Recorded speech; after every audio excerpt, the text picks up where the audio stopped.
Ahi wa barakatuh. Dear humanity, good morning, whichever time zone on planet Earth you are on, and good afternoon, whichever time zone on planet Earth you are on, and good evening, whichever time zone you are on planet Earth. Today, I've come so that we can look at health, humanity with health, humanity, and your health, your lives, how you should look after your health, you as living human beings on planet Earth. Dear humanity, first of all, good morning, good afternoon, good evening, whichever time zone you are in on this planet. I'll say to you, Assalamu alaikum to you, to every living human being on planet Earth. Assalamu alaikum to every living human being on planet Earth. Dear humanity, before we start this advice on health, we are going to look at what makes up a healthy human being. But first of all, I'll greet you. I will send my divine holy salutation, of which it is stated and it was left with a human being as the only way you can exchange peace and harmony with each other. When we are taught by Muhammad sallallahu alaihi wasallam, the messenger of Allah, Muhammad sallallahu alaihi wasallam, the messenger of Allah taught us that each and every human being is a Muslim. Indeed, every human being on this planet is a Muslim. So with that, you are required to dispense harmony. And with that, the first greeting, the first salutation, or the whole divine salutation, or the whole divine currency, or a salutation or a currency, is when you say, Assalamu alaikum wa rahmatullahi wa barakatuh.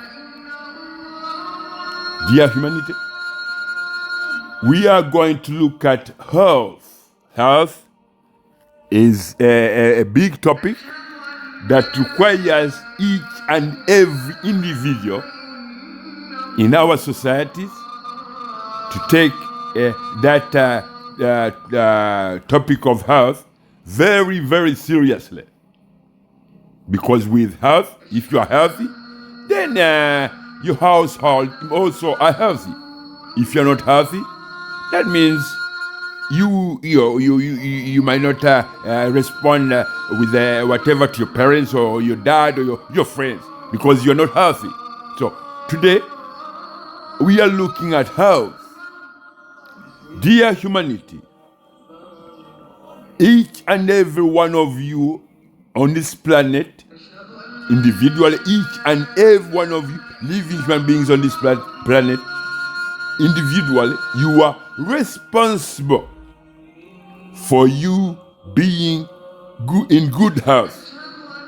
That responsibility, if we were to put that at a percentage, maybe we are looking at 100,099% responsibility, which is required by a mother who has to look after her babies and her children. That is a percentage to which a mother that carries a baby and feeds the baby has the responsibility.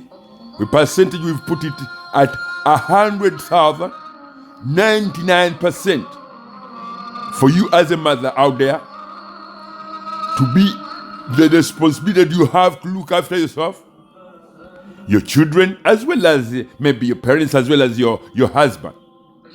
That responsibility, we've said it, the percentage is 100,099%. And to a man or a male individual, that percentage of your responsibility to make sure that you are in good health. Your wife is in good health. Your children are in good health. Let's put that percentage at something like 700,099%. Because the reason why is that because you don't carry the womb. You don't carry the womb, you don't feed, you don't breastfeed, you do less work that the mothers do. So with this healthy advice and healthy interpretation of how men and children and women, men and women and children should live on this planet is majorly directed at mothers. Mothers should listen very carefully and understand this topic of health. When we talk of health, what does being you as a mother being healthy means to your children? What does you being in good health means to your husband? What is you being in good health means to your parents? What does you being in good health means to your friends as well as the entire planet of Earth? So with that, I'll say to you, dear humanity, every living human being on this planet is a Muslim. You may wonder why I've said that we are talking about health, and then I say a Muslim. Or I bring in the kind of a religion, whatever, in what we call health. Indeed, when we speak of health, what makes you to be in good health is the fact that you realize that you are a human being. And all living human beings were created by Allah. And Allah is who commanded whatever, and He commanded whatever He commanded to be created in the religion, or the most holy, beautiful religion of Islam.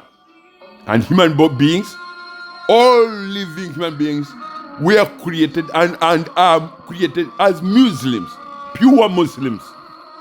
However, when we are alive on this planet, some of the human beings, they end up either losing that direction of whereby we are conceived and held, kept in the womb of our mothers as pure Muslims. However, the day is human beings, when we arrive on this planet, in one way that you find yourself that your parents says, you are the son, that their religion is so and so, their belief is so and so. So you end up following that, which is very, very, some of these beliefs are contradictory to life, and they cause the spread of disease because they allow men and women to kind of breach their divine oath which they made when they were in the womb of their mothers. Because when we are in the womb of our mothers, before we are meant to be prepared to come onto this planet, we are made to take an oath, a holy divine oath between you as an individual and your Creator, the most holy, glorified Almighty Allah. That holy divine oath is according to that holy divine oath. If you adhere and submit and take that oath in good faith and whatever, Allah allows and gives you life. And after giving you whatever He sets up, and you go all the changes, the 9 months. On the last day of the 9 months of the period that Allah prepared you to stay in the womb, once you come out of your mother's womb, to confirm to your mother, because while your mother was holding you or keeping you in her womb for 9 months, she did not know how you look like. She did not know what, she doesn't know how you look like. And you yourself, you don't know how your mother looks like. But Allah, the most holy, glorified Allah, who molds you, to whom He took the oath, the divine holy oath, He molds you. He's your friend. He tells you each and everything that may be what you find on this planet. With that, the first thing He tells you is that when you reach on planet Earth, as soon as you come out of your mother's womb, because your mother does not know you, shout this most holy, beautiful name. And that most holy, beautiful name in the universe is the name Allah. So, as soon as a child comes out of their mother's womb, they say, they bear a testimony of the most holy, beautiful name, Allah. They do that because, first of all, a child has never spoken any word with her tongue in her mouth. She has never spoken any word. She doesn't know how to say Allah. But Allah, the most holy, glorified Allah, created a special holy signature in the throat of every living human being. With that, as soon as you come out of your mother's womb, because you've been commanded by Allah to bear witness and tell your mother so that you can identify yourself to your mother, because she carried you for 9 months, she doesn't know you, and you don't know her. With that, Allah commands with His holy signature in your throat, in the baby's throat, to say or to say these words. Most of the time, men and women think that they say a newborn baby is crying. No, the baby is not crying. She says, Allah, Allah, Allah, Allah, Allah, in a tone that sounds like as if she's crying. Because modern men and women, they've kind of learned that when a child makes those noises, she's crying. Indeed, she's not crying. That is the only way she can say the whole most holy, beautiful name, Allah, to her mother, so that her mother can recognize her, or her mother, by the child saying that, Allah, Allah, Allah, Allah, in a form that we as human beings think that the child is crying, in the mouth of that little girl, though she has never used her mouth, her tongue to say any word, but in the throat of that little girl, there's what we call a sonic kind of whatever that accompany words. In those whatever, sonic whatever, there's a chord. There's a chord in it. When the child says, Allah, Allah, Allah, Allah, the child, in kind of the mother, has a special place in the center of her brain, which allows that chord from that child to be able to kind of open the whatever in the mother's head, so that the mother recognizes the child she was carrying in her womb. With that chord also allows the mother to release milk for the new baby born child. With that, if a mother was pushing so hard, she was pushing so hard, some women, they kind of end up becoming unconscious in the process of pushing the baby to come out of their womb. They become unconscious. But with the special chords in the voice, in the sounds that comes out of the little baby, the new little baby girl or baby boy born, that baby has a chord, a special chord only for her mother. In the center of the head of the mother, there's a place, a special place. And that special place keeps only that chord for that child, for that mother, between her mother and her child, whom she was carrying in the womb. So when the child says, Allah, Allah, Allah, Allah, Allah, in which modern men and women think that the child is crying. No, she's not crying. So if the mother is in a position where she's unconscious because of pushing and pushing and pushing, that chord in the mouth that comes out of the baby's nose, that the baby knows so that the mother identifies her.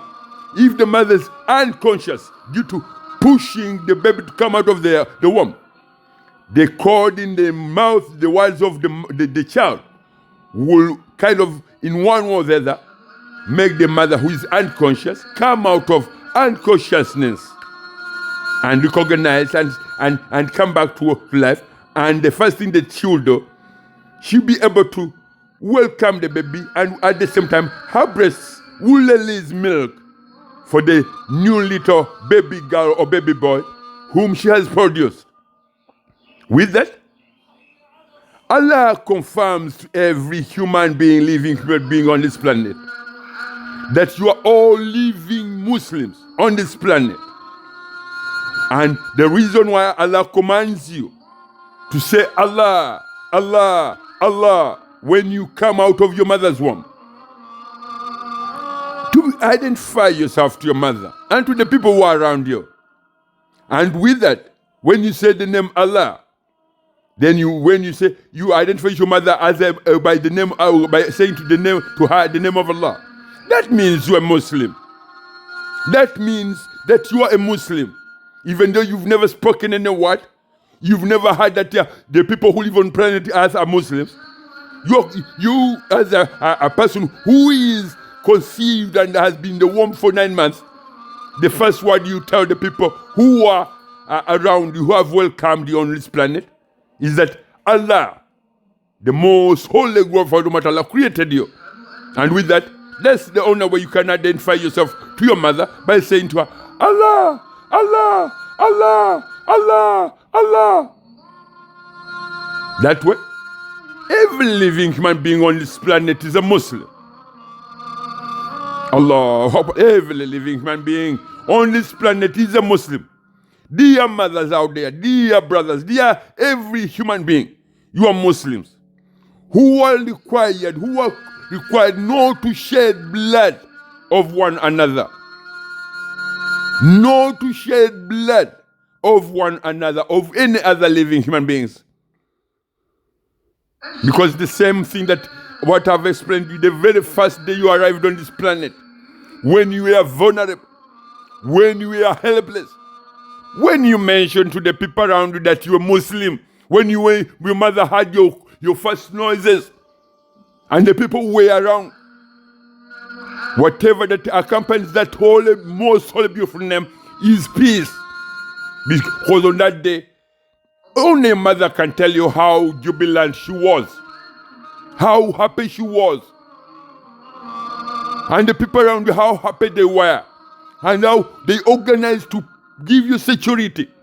But not because you were a man born with a cross, holding a cross in your hand, but because you mentioned the most holy, beautiful, holy name, Allah. You cried and said, Allah, Allah, Allah, Allah. With that, since that day you've had security, you've had protection. And nobody did they did not, even though they did not understand that time that you were saying to them that Allah, Allah, Allah. But Allah accompanied you with protection. Do not get in your 20s and your 30s, and then you become a terrorist, a militant Christian who believes that they shed the blood of Jesus, so it's okay to shed the blood of others. Don't do that. Because you imagine, they said they crucified the dirty theory says they crucified, they shed the blood of a Son of God. With that, so many children have lost their lives. Either today is the 24th of April 2024. Maybe you switch on your TV and you see someone that about 30 boys or little girls have been killed, murdered in a refugee camp. A place designated for protection by the UN, but they've been murdered with either using a ballistic missile, or either they've been denied the opportunity to have life or have even access to a glass of water. So my people, we began this topic by looking at health. The topic is health, and it says health in golden words, and says humanity. I'm Islam. I'm your health. Save a life. World Health Organization. Save a life. The NHS. Save a life. You institutions, health institutions, all living human beings on this planet are Muslims. Every living human being on this planet is a Muslim, whereby you are not allowed to engage in production of weapons. You are not allowed to use data theology as psychological weapons of war. You are not allowed to use physical mutilation of others as weapons of war. You are not allowed to mutilate others, the body, either psychological or physical, because you are all Muslims. I'll kind of move on to another point, because you were born with sin that the day you've arrived on this planet, as soon as you came out of your mother's womb, you said to whoever was around, Allah, Allah, Allah, and they gave you protection. The environment too gave you protection. The environment that was around. In modern times, in present time today, I think if you are to look at newspapers on whatever today, they must have mentioned the whatever global warming or climate change. It's one of the new words, the new modern vocabulary, words or whatever is on every tongue of a human being. But remember, when you arrived on this planet, though you did not know what the environment is, but the environment knew who you are. And I think it's the first thing that gave you protection. In the environment gave you protection before even those who were around you did. The environment gave you protection before even those around you did. Even your mother. Before your mother gave you protection, the environment had given you protection. But now, men and women, they sit in their warehouses 24 hours a day manufacturing weapons. Manufacturing weapons. And those weapons are tested on the environment. The environment where they collect, where they feed their families, where they feed their mothers, where they feed their children. They spend 24 hours in warehouses manufacturing nuclear warheads, ballistic missiles. Yet, when they finish manufacturing them, they test them on the environment, which gave you protection when you were very vulnerable. When you were very, very vulnerable. The environment said, Mother Nature, as a creation of Allah, I said to you, Assalamu alaikum wa rahmatullahi wa barakatuh. Even though your mother did not recognize that you were saying to her that Allah, Allah, but the environment knew. Mother Nature knew. And with time, Mother Nature supported your mother. In one way or the other, Mother Nature supported your mother in all ways to make sure that you are safe and secure. But today, I'm telling it to you human beings, you are all living Muslims on this planet. Mother Nature, the environment, the region of Mother Nature is Islam. The region of Mother Planet Earth is Islam. The region of the sun in the sky is Islam. The region of the moon is Islam. With that, you are all required to give peace and to disperse peace and harmony, either to the environment or to your fellow human beings. With fellow human beings, I think it's very much required that you should not shed blood as living human beings on this planet. Under no circumstances should a human being shed the blood of another human being. Because you were given a percentage of mental development which allows you to articulate a reasoning accountability. To notice that this is my beautiful mother, this is my dad, this is air that I'm breathing, this is water that I'm bathing, this is a flower, this is food. That is part of the mental percentage of mental development. And some of you go as far as saying that I own a horse, I own a car, I own a house. If you say you own a horse, a living creation, some horses are huge. When you are to climb on that horse which you say you own, you have to whatever kind of to get over it. And if you sit on it, it will give you each part of the bargain of harmony to humanity to on this planet. It will carry you 2 miles to the next village. You pick whatever you pick, and you come home. So long as you are not hitting it, so long as you are not fighting with the horse while you are sitting on its back. Its obligation to you is peace and harmony.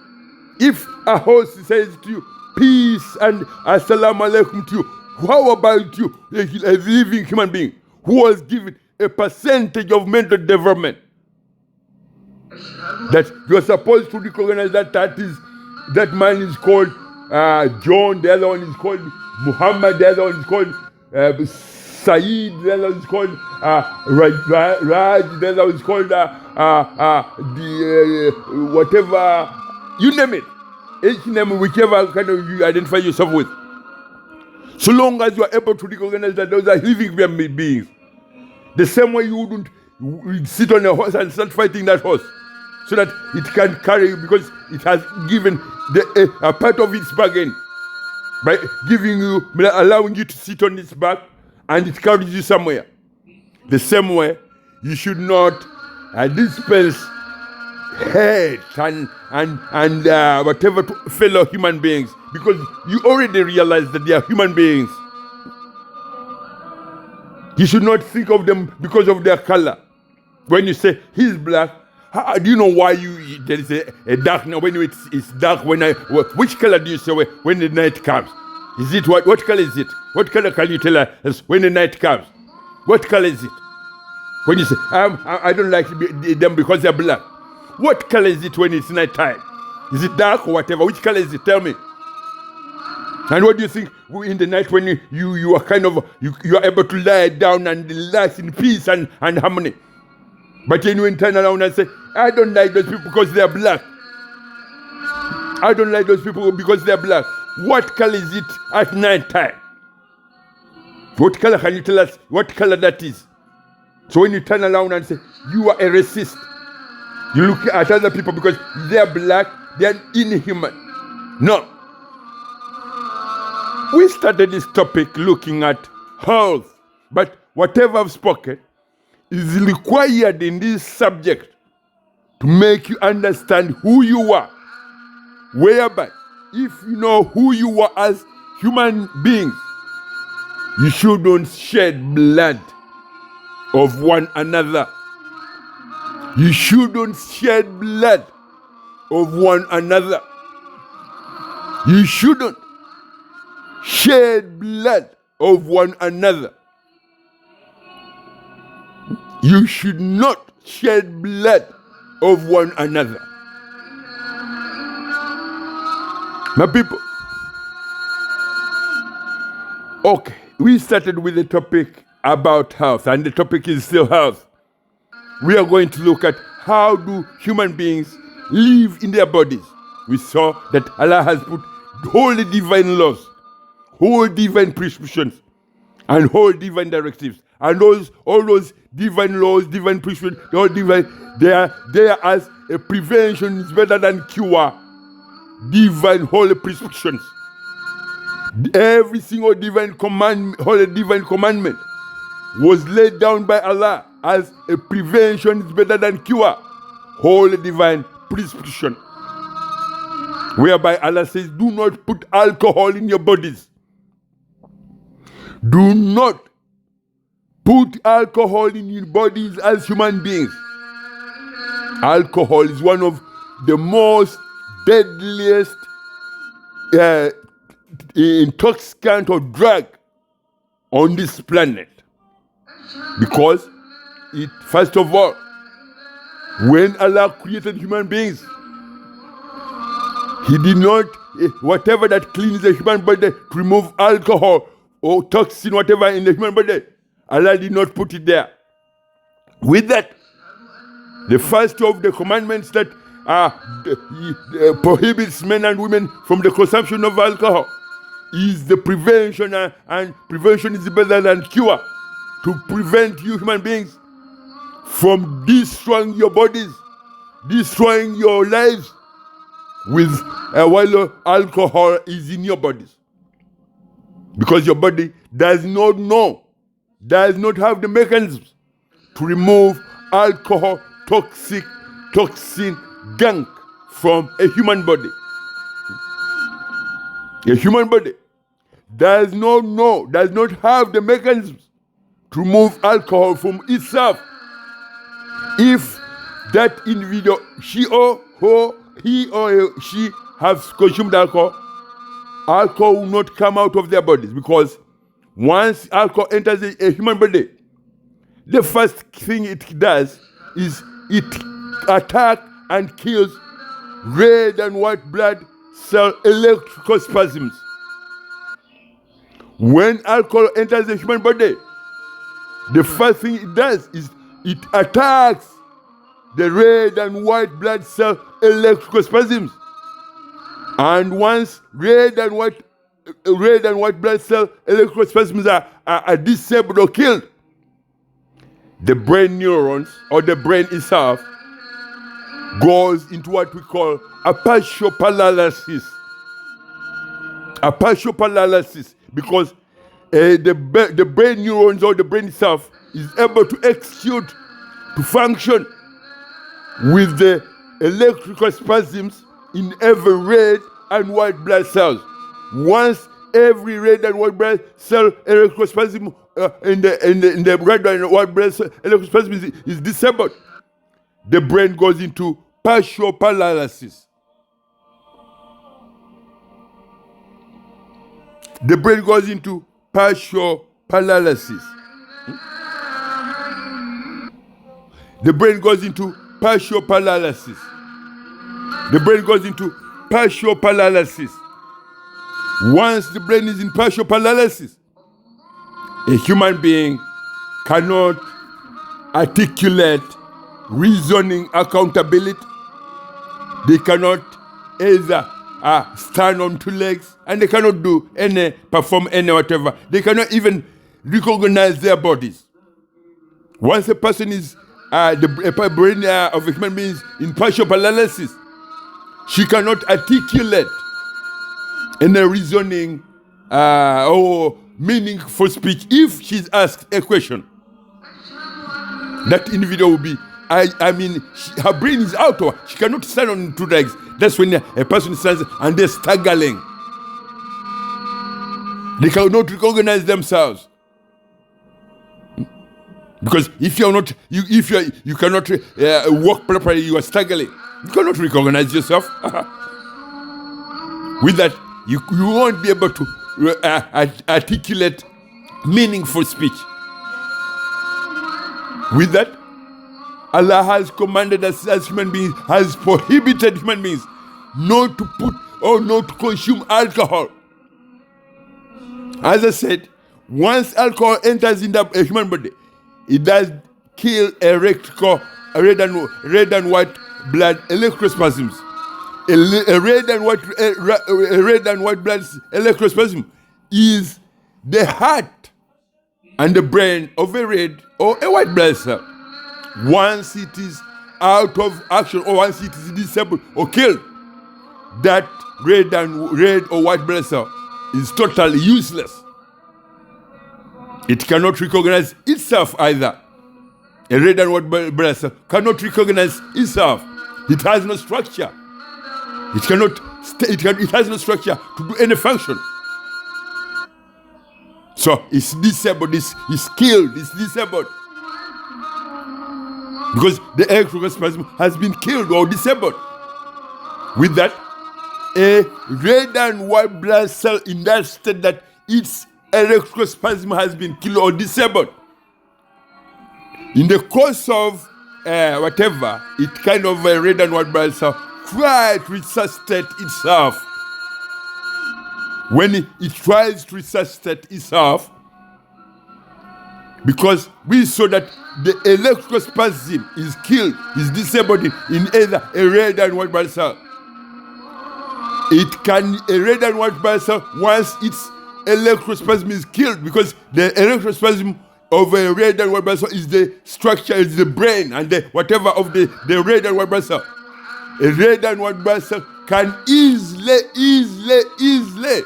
mutate and become a cancer cell once it's trying to resuscitate or to break free from the alcohol toxic gang toxins which pinned it down or which killed or which disabled it in the first place. But in the process of resuscitation, it kind of takes a wrong direction because its brain is kind of disabled. It will not be able to know that I've taken a cancer cell direction. So that way, a person can, a human body can easily start, red blood cells and white blood cells can easily start mutating into cancer cells and become cancer tumors because that person has consumed alcohol, in which alcohol killed and disabled every red and white blood cell in that individual. So that way, it's your individual responsibility as an individual out there. Never to put alcohol in your body. Never, as an individual. It's been commanded by Allah that do not, as living human beings, put alcohol in your bodies. With that, you as an individual, whether you are a pilot, whether you are an accountant, whether you are a doctor, whether you are an astronaut, whether you are an engineer or whatever position you think you hold on this planet, you are responsible for your own health being healthy. Under that circumstance, do not put alcohol in your bodies. Allah has laid down a law, a holy divine law, as a prevention is better than cure. Divine holy prescription. By saying to human beings, you are prohibited, you are forbidden from the consumption of alcohol, because alcohol does kill every red and white blood cell in a human body. Alcohol alters all genetic structures of a human being. Alcohol can easily cause the red and white blood cell to mutate into cancer cells, which in the end forms into cancer tumors. Alcohol is one of the deadliest deadliest intoxicant, freely available in any supermarket shelves on this planet or anywhere on this planet. Alcohol is widely, freely available at any given time. Either when you go to a restaurant, they'll ask you, do you want your food with red wine or white wine? Or you can easily even go in a supermarket shelf and pick a ton of alcohol. If you have, if you have how to carry it. That can be either cognac, John Walker, Jack Daniels, champagne, lager, you name it. But yet it's one of the deadliest fuel for disease, for spreading disease in human beings. The deadliest fuel in spreading disease in human beings. Yet alcohol is one of the deadliest fuel in fueling paranoia, militantism, racism in human beings.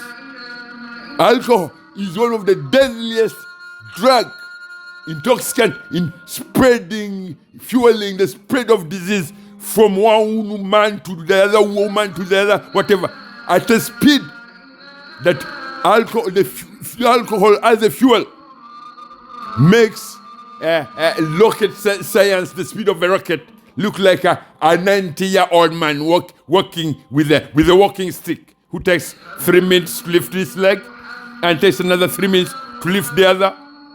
So alcohol is one of the deadliest fuel in spreading disease, human to human. Sometimes alcohol can make diseases cross from human to animals. Alcohol is one of the deadliest fuel in the degradation, alteration of genetic structures of either human beings, animals, as well as plants. With that, I'll go back to tell you, as individuals, that you, as an individual on this planet, you are responsible for you being healthy. You are responsible for your heart being healthy. You are responsible for your child being healthy until she reaches the age whereby she can take over the mantle and look after herself. But you have to guide her and show her that you are a Muslim. In Islam, Allah laid down a holy divine book, a guidance, which is called the Holy Quran, with detailed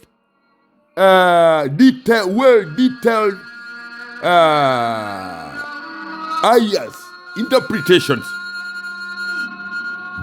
prescription, divine holy prescriptions, divine holy laws, divine holy commandments that either prevents you from catching disease, because if you are to drink alcohol, the entire human body internal organs will be put out of their rotational sequencing cycles, which in the end, it can either trigger a multi-body organ failure, it can either trigger dementia, because we saw that the first thing that gets affected by the alcohol in the human body is the brain neurons, or the brain itself, because it is starved of any electrospasm. So alcohol is a deadly fuel, either in spreading disease in human beings or causing human beings to mutate into cancer in human bodies, to become whatever you people call in modern time, to people to develop diseases like cancer tumors. In alcohol, it's also has a format. Once alcohol enters the human body, we saw that the human body does not know how to remove alcohol gunk toxins from itself, elements from itself. Once the alcohol gunk toxin elements are in the body, they will circulate in every muscle tissue in the human body. With that, alcohol has a deadly format on every muscle tissue of a human being. It has what we call a boiling, rotting, decaying format, effect format. It puts on every muscle tissue of a human body. With that, the body, once alcohol triggers off the decaying, rotting, boiling format or effect in the muscle tissues, the human body will stop any regeneration. The regeneration will be cut off. Your body muscles cannot renew themselves.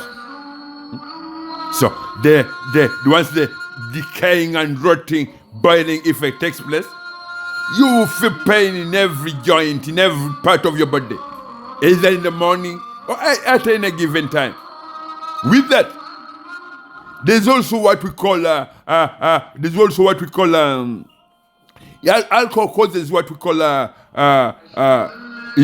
the process of once alcohol has triggered off a format, because we see that it's circulated in every muscle tissue.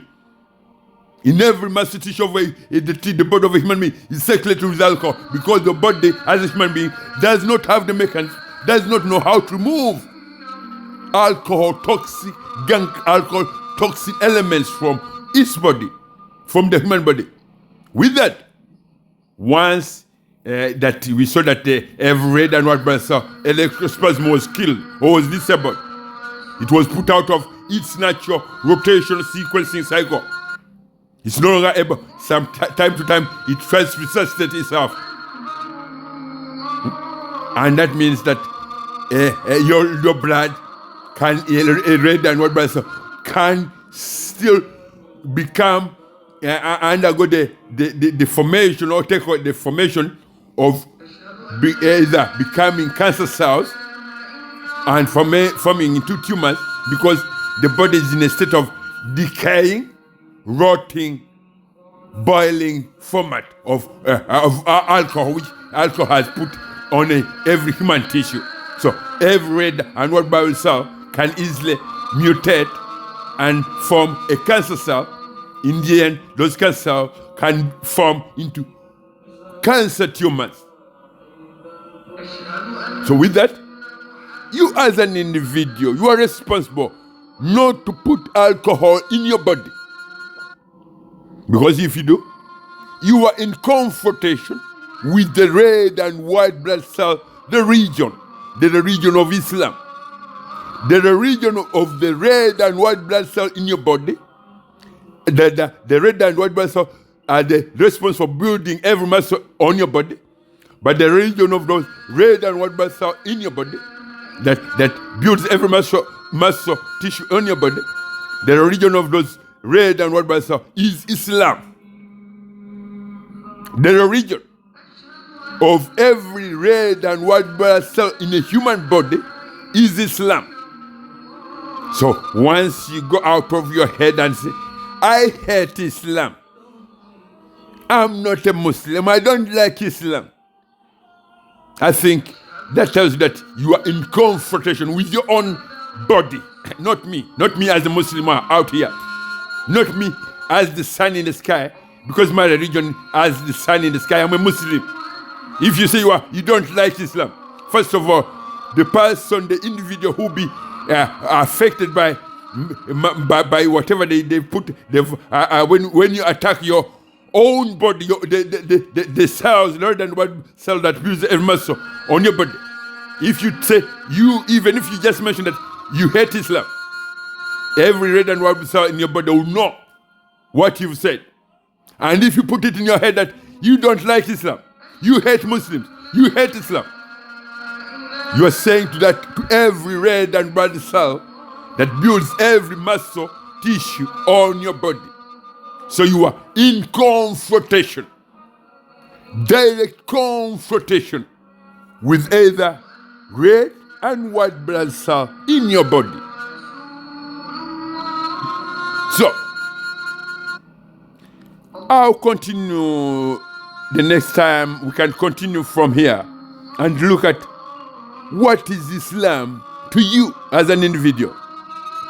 I said to you, health, humanity. I'm Islam. I'm your health. Save a life, or NHS, save a life. World Health Organization, save a life. Because you are all living Muslims. You are all living Muslims on this planet. And the law, you should be passed, alcohol should be declared one of the deadliest drug, the deadliest whatever hazard that human beings has ever touched. And funny enough, or stagnant enough, is freely available in every supermarket shelf on this planet. Save a life. Ban alcohol from supermarket shelves. Save a life. Ban alcohol from supermarket shelves. Assalamu alaikum wa rahmatullahi wa barakatuh.